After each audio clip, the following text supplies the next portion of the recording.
Bonjour et bienvenue dans cette revue des quotidiens. Débordement du fleuve Sénégal, chaos dans le nord du pays, villages et périmètres agricoles submergés, 3 enfants décédés et une dizaine de blessés, informe le quotidien L'Observateur. Le Dandé Mayo, plus touché par le phénomène lié au débordement du fleuve Sénégal, où plus de 200 000 âmes sont désemparées, d'après le quotidien La Veille. Le Sénégal se noie dans sa fleuve, conséquence des inondations. L'État du Sénégal patauge dans le désastre. Note le quotidien.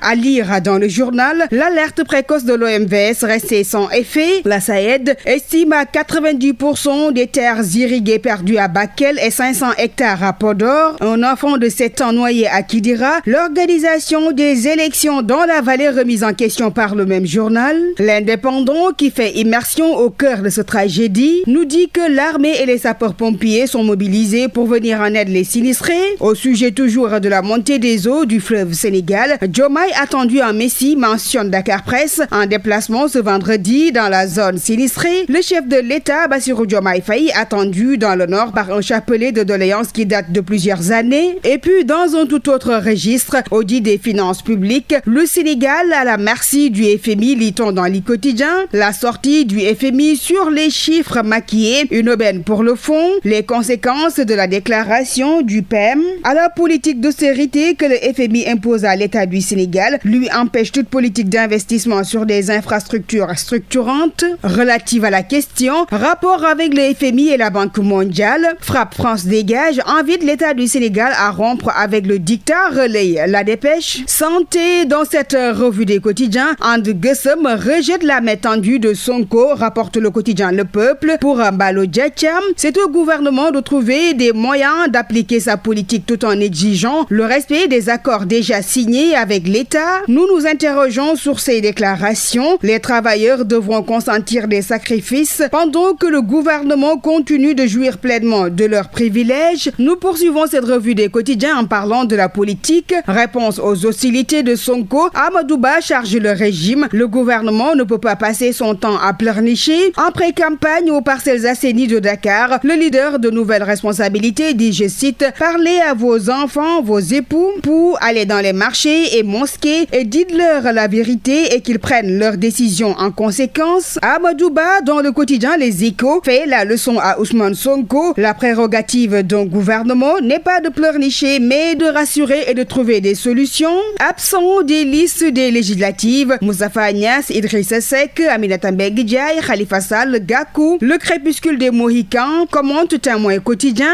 Industrialisation, commerce et PME, le Sénégal cherche sa voie. États généraux de l'industrie et du commerce. Plus de 200 entreprises ont fait faillite, précise le mandat. D'où Serigne Gueye Diop, le ministre de tutelle, annonce une concertation nationale pour redéfinir l'économie sénégalaise. Terminons en sport. Lutte avec frappe. Supposée nomination de Malick Ngom à la tête du CNG. Le ministère des Sports dément l'information à la une du quotidien Le Dakarois Sport. C'était tout pour la revue des titres. Merci de l'avoir suivi et très bonne lecture.